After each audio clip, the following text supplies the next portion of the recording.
मित्रांनो, ओट्स हे इतर तृणधान्याप्रमाणेच एक धान्य आहे. ओट्सचं सायंटिफिक नाव अविना सटायवा आहे.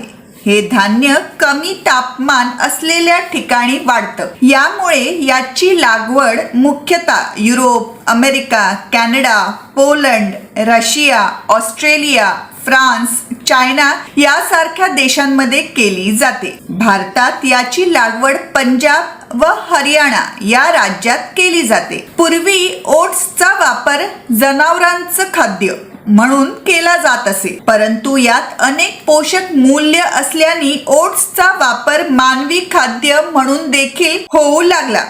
ओट्सचे विविध प्रकार देखील उपलब्ध असतात, जसं की rolled oats, instant oats, steel cut oats, oat bran, oat groats, Scottish oat इत्यादी. ओट्स पासून oats cake, oatmeal cookies, oat bread बनवले जातात.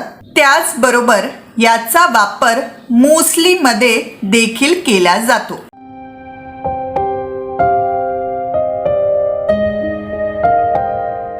मूसली हे एक पौष्टिक आणि उच्च तंतुमय अर्थात फायबर्स युक्त नाश्त्याचा प्रकार आहे. मूसली कच्च्या रोल ओट्स पासून बनवलं जातं. त्यात काजू, बदाम, सीड्स आणि इतर सुका मेवा मिसळला जातो. मूसली हा एक आरोग्यदायी पर्याय आहे. निरोगी आहारात समाविष्ट करण्यासाठी मूसली हे एक उत्तम अन्न असू शकतं.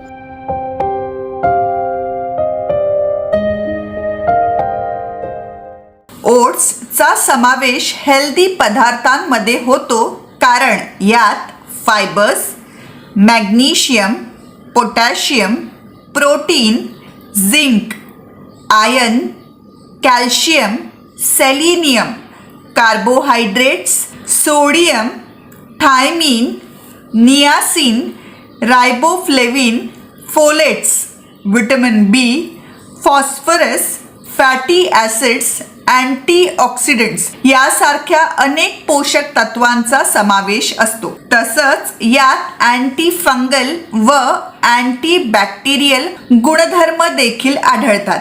आणि मुख्य म्हणजे ओट्स हे पूर्णपणे ग्लुटन मुक्त आहेत, अर्थात यात ग्लुटनचं प्रमाण आढळत नाही. ओट्समध्ये इतक्या प्रमाणात जीवनसत्वे असल्याने हे खाण्याचे आपल्या शरीराला फायदेही बरेच आहेत.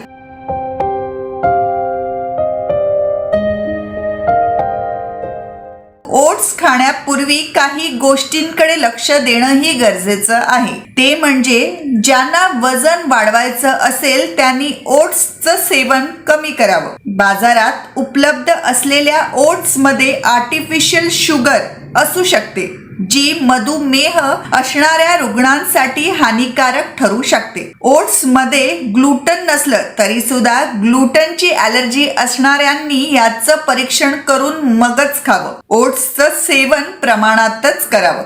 तर मित्रांनो, ही होती ओट्स या पदार्थाविषयीची संपूर्ण माहिती. कसा वाटला हा व्हिडिओ मला कमेंट्स करून जरूर कळवा. आवडला असेल तर तो जरूर शेअर अँड लाईक करा. आणि माहिती खजाना हे चॅनल सबस्क्राईब केलं नसेल तर जरूर सबस्क्राईब करा. त्या बाजूचं जे बेल आयकन आहे तेही दाबा, म्हणजे मी नवीन व्हिडिओज टाकले की तुम्हाला नोटिफिकेशन्स येतील. तर पुन्हा भेटूया अशाच एखाद्या नवीन विषयावर माहिती घेऊन. तोवर आनंदित रहा.